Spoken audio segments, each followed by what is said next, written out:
contaros el pasaje de David y Goliat. Muchos diréis, bueno, esta historia ya me la sé, pero prestad mucha atención.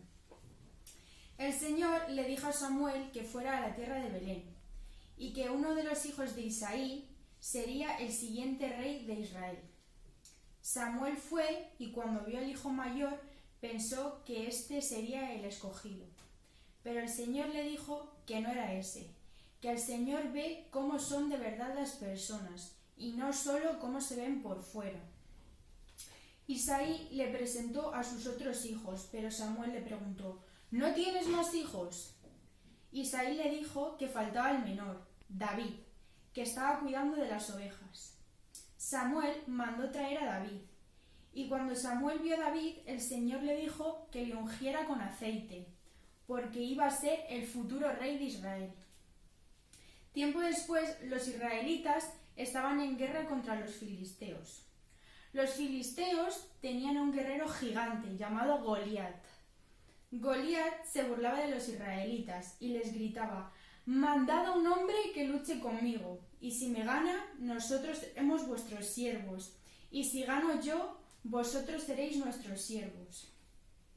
David iba camino al campamento para llevarle comida a sus hermanos, y cuando escuchó lo que dijo Goliat, le dijo a Saúl que él pelearía contra Goliat. Y Saúl le dijo, «Solo eres un muchacho, y Goliat es un hombre de guerra desde la juventud». David le respondió, «El Señor me ayudará».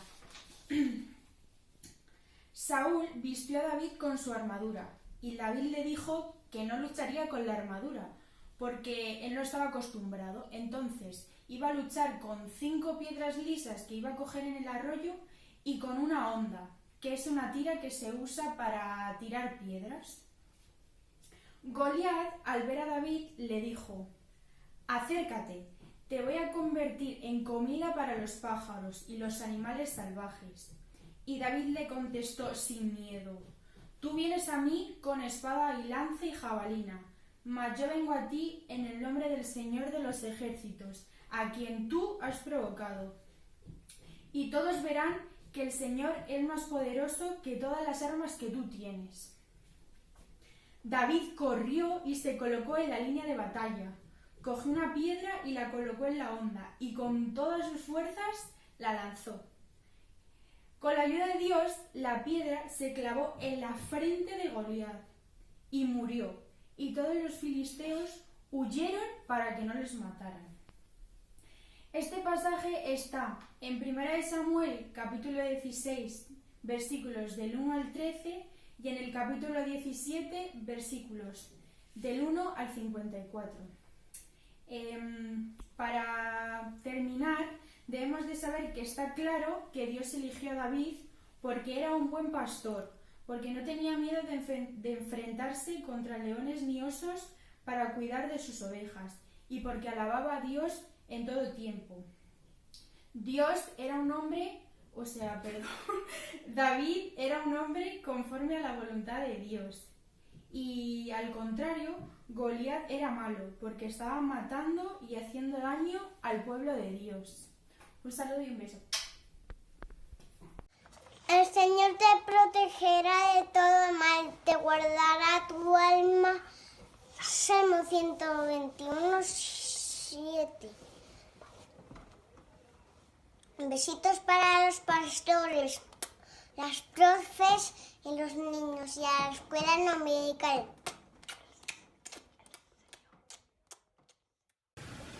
Tiempos bastante difíciles que estamos viviendo en la actualidad alrededor del mundo entero. Pero, ¿cómo encontramos una esperanza o cómo encontramos esa paz que necesitamos en estos momentos? Tenemos que reconocer que solamente el Señor, para nosotros, los que vivimos por fe, los que vivimos por un Dios precioso, tenemos que reconocer que Él es nuestra única esperanza y que gracias a Él nosotros podemos tener esa fuerza para luchar, para salir adelante. En Isaías 40:31 podemos encontrar esa palabra que dice que los que confían en el Señor tendrán nuevas fuerzas. Volarán como las águilas, correrán y no se fatigarán, caminarán y no se cansarán. Esa es la esperanza que tenemos en el Señor. que aunque nuestra mente esté cargada de tantos pensamientos y nuestro corazón de tanta tristeza o de toda esta experiencia que estamos viviendo, un conjunto de sentimientos tan distintos, a veces inexplicables, nosotros tenemos que confiar en el Señor. Muchísimas gracias, hermanos. Les mando un abrazo súper grande desde la distancia. Los echo muchísimo de menos.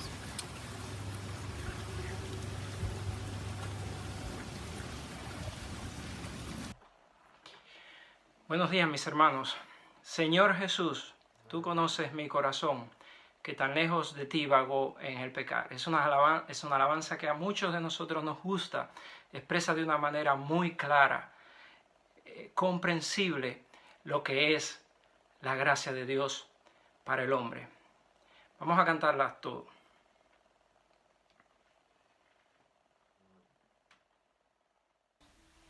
Señor Jesús,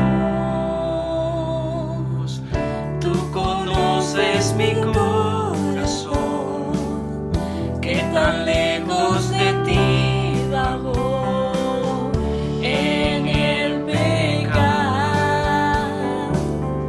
Tu santa ley me hizo comprender mi error, y tu palabra mi perdición.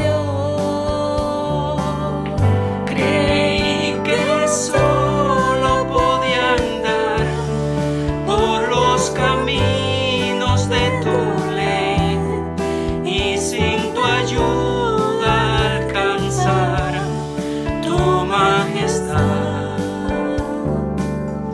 Y tu palabra me enseñó que mi pecado entre los dos desde el principio puso la separación. Gracias, Señor, porque mi alma en ti confié, y misericordia en tu cruz hallé. Con tu perdón renovaste todo mi ser, y vida nueva en ti encontré.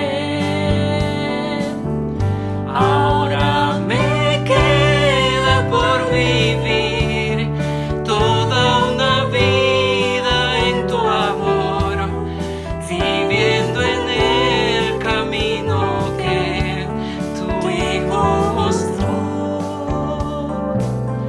Pues fuerza siempre me darás en tu palabra y dirección, y adorarte siempre sabré.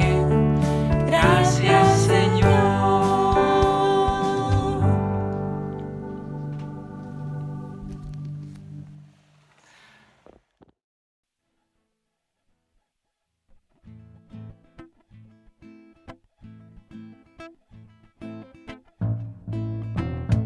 Jesucristo es tan grande, no hay otro como Él. Es el Dios de lo imposible, que todo lo puede hacer. Jesucristo es tan grande, no hay otro como Él. Es el Dios de lo imposible, que todo lo puede hacer. Yo soy tu Dios y te amo. ¿Cómo me voy a olvidar yo de ti, si mi mano te llevo grabado, si mi sangre por ti he derramado? ¿Cómo me voy a olvidar yo de ti? Y no te dejaré ni te abandonaré, contigo yo estaré hasta el fin. No te dejaré ni te abandonaré, contigo yo estaré hasta el fin.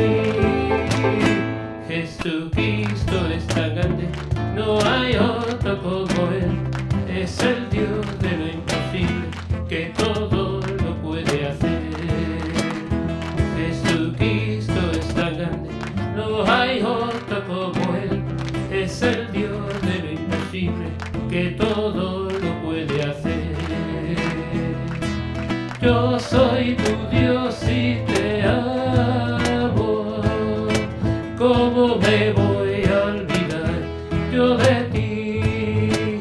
Si mi mano te llevo grabado, si mi sangre por ti he derramado, ¿cómo me voy a olvidar yo de ti? No te dejaré ni te abandonaré, contigo yo estaré hasta el fin. No te dejaré ni te abandonaré, contigo yo estaré hasta el fin. Días, hermanos, respecto a la pregunta que me hacéis, ¿qué es lo que más me gusta de la Iglesia? Sin lugar a dudas, el culto de oración, porque ahí es donde estamos todos unánimes, estamos juntos, estamos invocando el nombre del Señor, y hay en oraciones donde ganamos todas las batallas, donde el Señor nos habla, donde el Señor nos conforta, y es lo que más me gusta de la Iglesia, sin lugar a dudas. Y lo que más echo de menos es el poder congregarnos, el poder estar todos juntos, unánimes, gozándonos, viendo a los niños, a los jóvenes, a los ancianos, a ver toda la Iglesia rebosar y gozándonos en la presencia del Señor. Quiero también en este día dar las gracias a los pastores Antonio y Marta por su trabajo, su labor entre nosotros, su cariño, su dedicación en estos días malos que estamos pasando, en los que hay hermanos que hemos tenido pérdidas de familiares y amigos, y han estado consolándonos, llamándonos, animándonos. No nos ha faltado la palabra, se han preocupado de que lo recibamos online y están ahí siempre firmes y adelante y sin decaer. Y doy gracias al Señor por sus vidas y los pido que los bendiga, que los guarde y que sean de bendición siempre, que la unción del Señor esté sobre ellos, y les damos muchísimas gracias por todo lo que han hecho hasta el día de hoy. Muchas bendiciones también para todos los hermanos, para toda la Iglesia, y ánimo, tener la mirada puesta en el Señor y la esperanza de que hasta aquí nos ayudó. Un beso grande. Que lo que más me gusta es la alabanza, la presencia del Señor y su palabra allí. Y cuando estamos juntos todos los hermanos y comentamos cómo nos ha ido la semana. Y ver también a los niños cómo corretean, lo que es la vivencia de la iglesia. Y lo que más hizo de menos es estar con los hermanos y achucharlos y estar todos juntos. Y quiero dar gracias a Dios por los pastores, porque siempre se esfuerzan y alientan en nuestras vidas, aunque ellos a veces estén desanimados y porque son personas muy cercanas.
lo que más me gusta de la iglesia es reunirme con mis hermanos, escuchar la palabra y eso, y que os quiero mucho a todos. Muy bien, a ver, ¿qué es lo que más echas de menos de la iglesia?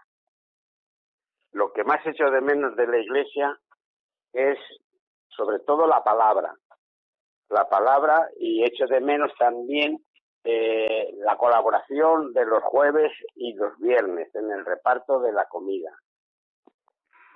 Y unas palabras de ánimo, de alegría hacia los pastores, hermanos, lo que quieras.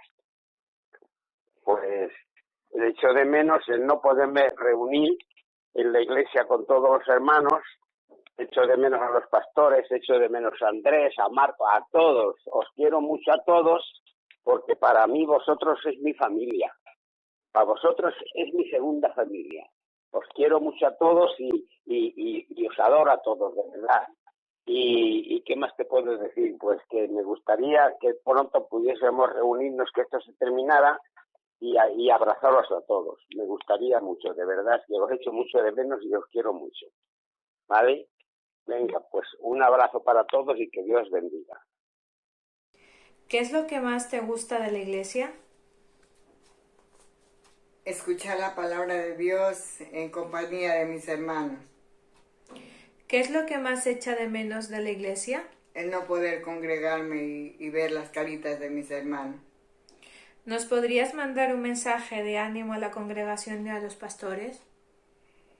Que a pesar de las circunstancias, Dios es bueno y sé que nos va a sacar adelante. Muchas bendiciones, queridos hermanos. Que la paz de Dios sea sobre sus vidas. Bendiciones. Hacia los hermanos, hacia todos, un abrazo, pero de todo mi corazón, porque como te ha dicho Antonio antes, soy mi segunda familia, pero no puedo decir el otro, nombrar a ninguno, es que para todos, os echo de menos a todos un montón, porque además vosotros entráis, salís, sois jóvenes, pero nosotros la única salida que tenemos es ir a la iglesia, y de la iglesia a nuestra casa, si vamos algún día donde mi hija, a ver a los nietos de mi hija, y eso, así que lo único que puedo decir es que os quiero a todos un montón y que estoy deseando entrar por esas puertas y abrazaros a todos, aunque no pueda ahora abrazaros, aunque sea desde lejos. Eso es lo único que te puedo decir, bonita. Así que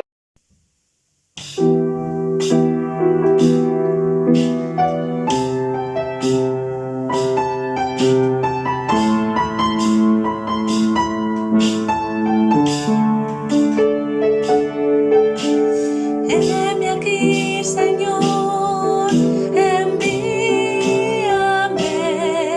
Si te puedo servir, aquí estoy. En tus manos, Señor, como el barro soy. Para que me hagas a tu imagen, tómame.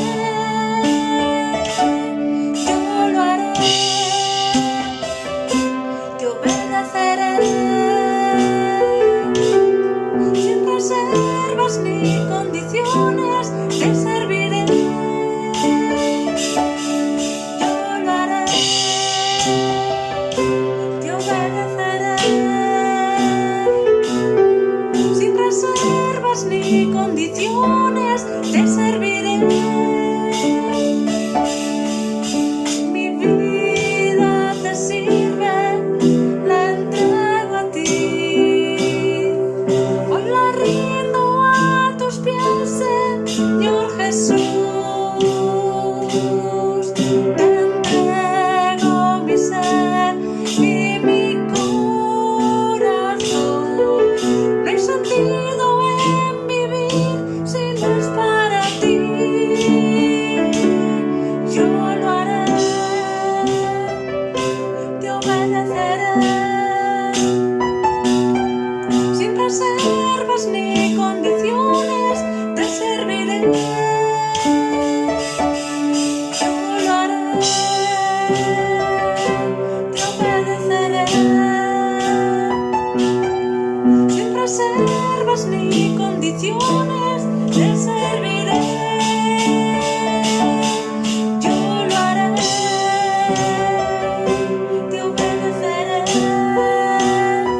Pues buenos días, hermanos y hermanas.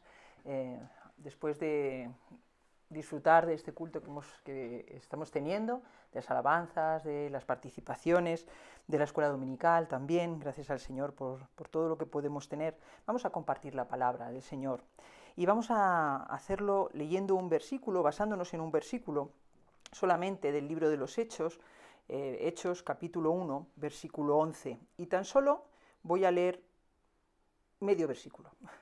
Hechos capítulo 1, versículo 11, dice: varones galileos, ¿por qué estáis mirando al cielo? Señor, bendito te doy gracias por esta mañana en la que podemos abrir las Escrituras, Señor, podemos meditar en tu palabra que tú nos has dejado, Señor, y te pedimos, Dios mío, que abras nuestras mentes, nuestros corazones, para que podamos recibir las enseñanzas que tú deseas, Señor.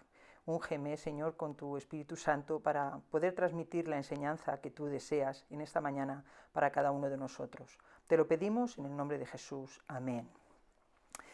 Pues, bueno, este texto que hemos leído es muy conocido, ¿verdad? El tiempo cuando Jesús ascendió a los cielos después de su resurrección, y esta escena que vemos, pues no la podemos imaginar, aquellos apóstoles viendo cómo Jesús ascendía al cielo, ¿verdad?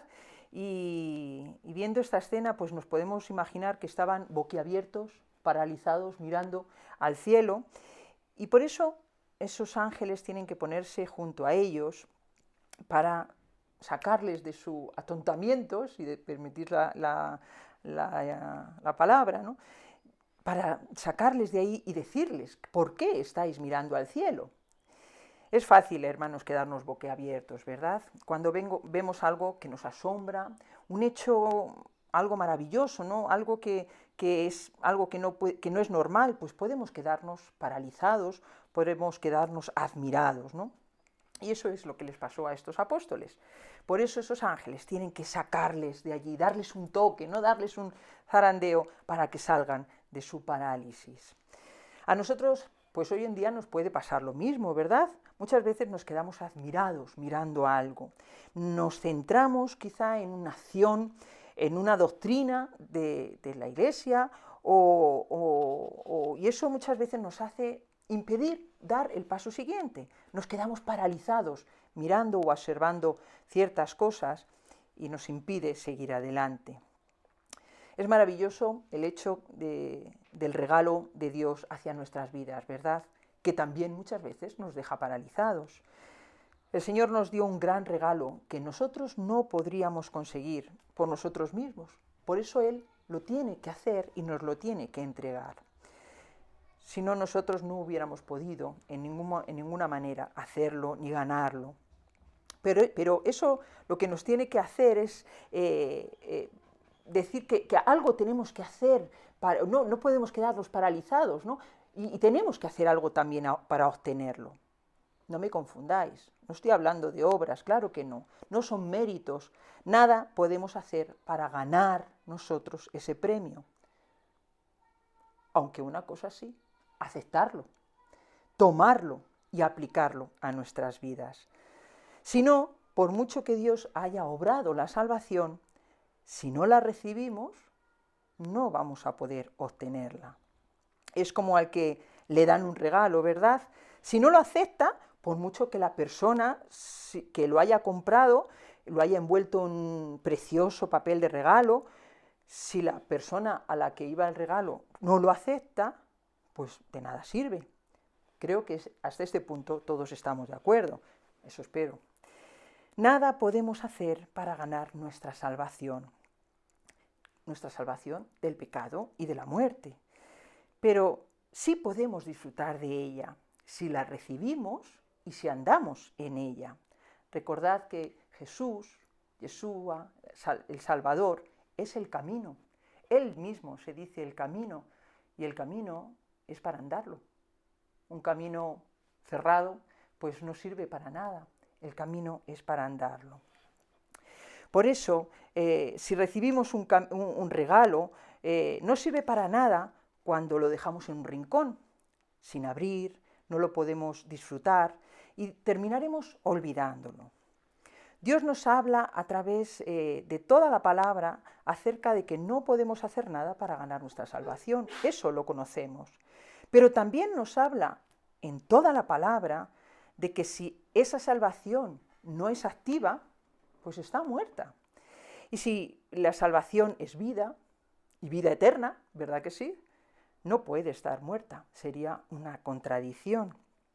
Nos dice Santiago en su carta, la fe sin obras es muerta. Y si la fe, que es para vivir, como nos dice Romanos y también Gálatas, y antes Habacuc, el justo por la fe vivirá, es decir, que el que ha sido justificado por la fe en Cristo podrá gozar del don de la vida que viene de Dios. Es entonces que podemos decir que la vida sin obras es muerta. Por lo tanto, el regalo que nos ha dado Dios, la salvación, es gratuita. En eso estamos totalmente de acuerdo. Y sin que nosotros lo merezcamos, Él nos la ha dado. Así nos lo dice Efesios capítulo 2, a partir del versículo 3. Dice así: de esta manera vivíamos también nosotros en otro tiempo, siguiendo nuestros malos deseos y cumpliendo los caprichos de nuestra naturaleza pecadora de nuestros pensamientos. A causa de esto, merecíamos con toda razón el terrible castigo de Dios, igual que los demás. Pero Dios, que es tan misericordioso y nos amó con un amor tan grande, que nos dio vida juntamente con Cristo cuando estábamos todavía muertos a causa de nuestros pecados. Por la bondad de Dios, haber recibido la salvación y en unión con Cristo Jesús, nos resucitó y nos hizo sentar con Él en el cielo. Hizo esto para demostrar que en los tiempos futuros su generosidad y su bondad para con nosotros en Cristo Jesús. Pues por la bondad de Dios, haber recibido la salvación por medio de la fe. No es esto algo que vosotros mismos hayáis conseguido, sino que es un don de Dios. No es el resultado de nuestras propias acciones, de modo que nadie pueda gloriarse de nada, pues es Dios quien nos lo ha hecho. Él nos ha creado en Cristo Jesús para que hagamos buenas obras, siguiendo el camino que Él nos había preparado de antemano. Sí, la salvación es gratuita y sin merecerla, por amor, por su generosidad y por su misericordia. Qué gran regalo, ¿verdad? Por eso es que no podemos dejarla aislada, no podemos dejarla admirándola solamente, no podemos quedarnos extasiados mirando al cielo. Bueno, podríamos quedarnos un poquito alucinados, ¿verdad? Reconociendo, admitiendo, comprendiendo el don que hemos recibido tan maravilloso, agradeciéndolo, sí, pero acto seguido hay que usarlo, comenzar a andar en él, en el camino, haciendo las buenas obras que el Señor ha puesto delante de nosotros, por las cuales muchos, los que lo vean, glorificarán al Padre, como nos dice Mateo, pero también haciendo esas obras que hacen que nosotros seamos transformados por medio del arrepentimiento y haciendo esas obras dignas de arrepentimiento. No hay mayor agradecimiento que actuar en consecuencia, ¿verdad? Hechos son amores y no buenas razones, dice el refrán español. Es decir, que si estamos agradecidos por algo, hermanos, tenemos que hacer. No tan solo decir, sino hacer. Los seres humanos tendemos a hacer hincapié en lo que nos gusta, ¿verdad? De hecho, buscamos aquellas cosas que nos hacen sentir bien, lo que nos agrada, lo que aceptamos, lo que nos produce seguridad, lo que nos produce placer, pues es a lo que vamos, ¿verdad? Eso nos gusta y lo repetimos y andamos hacia ese camino. Pues los cristianos en ocasiones hacemos lo mismo, ¿verdad? Somos seres humanos también, ¿verdad?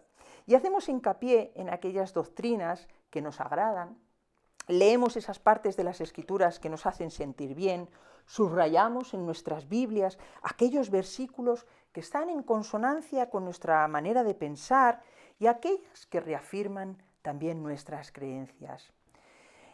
Es por esto que muchas veces tomamos una parte de la palabra y la ensalzamos y olvidamos o arrinconamos lo que no nos gusta tanto, o aquellas cosas que, bueno, pues nos hacen sentir un poco incómodos, por no decir que nos desagradan. Esto, según la teología, es una herejía. La herejía es ensalzar una verdad y olvidar o minimizar el resto de las verdades. La palabra de Dios nos enseña acerca de todo el consejo de Dios. Y Pablo en Hechos, hablando a los hermanos que estaban en Éfeso, justo antes de salir hacia Jerusalén, les dice esto: hermanos, no me siento culpable porque os he anunciado todo el consejo de Dios. En otras versiones habla de anunciar todo el mensaje de Dios. Otras dicen todo el propósito de Dios, todo el plan de Dios, todo lo que Dios quiere que hagáis. Y es que de esto se trata, de conocer y de hacer todo lo que Dios nos enseña. No solo una parte, no solo lo que nos gusta o lo que nos parece más maravilloso o lo que nos deja admirados. No, porque de esta manera estaríamos entrando en un evangelio pobre, en un evangelio sesgado, y estaríamos adulterando el verdadero evangelio de Dios. Es cierto que en la palabra podemos encontrar lo que llaman los teólogos textos de rango superior, ¿no? Es decir, que cuando encontramos dos textos que pueden, no quiero decir contradictorios, pero que pueden traer controversia, siempre prevalece el de rango superior. Es decir, que si las palabras de Jesús, por poner un ejemplo, pueden encontrar un poco de controversia con las palabras de Pablo, evidentemente van a prevalecer las palabras de Jesús. Y esto podemos encontrarlo en algunas ocasiones, ¿verdad?, en la palabra, pero en ocasiones contadas, no muchas.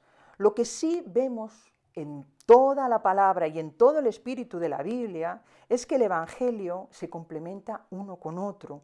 Y no podemos tomar entonces parte del Evangelio, inflarlo de manera que tape o desplace al resto del consejo de Dios. La palabra nos enseña que el Evangelio de la gracia de Dios, y nos enseña que ese Evangelio es gracia, regalo, claro que sí. Que ese regalo nos lo dio Dios por su infinita misericordia, porque viéndonos tan perdidos y tan alejados de Él, Él quería tener comunión con nosotros. Por eso Él hizo ese acto de amor tan grande de entregar a su Hijo y cumplir la ley para que nosotros pudiéramos tener vida y vida en abundancia, y nos lo dio Él. Pero hermanos, el Evangelio también nos enseña que si hemos muerto a una vida vieja, debemos andar en los frutos de arrepentimiento que os decía antes, esos frutos de arrepentimiento que nos trasladan a una nueva vida y que debemos mostrar no solo con nuestras palabras, sino con nuestros actos, con esos caminos que el Señor pone delante de nosotros.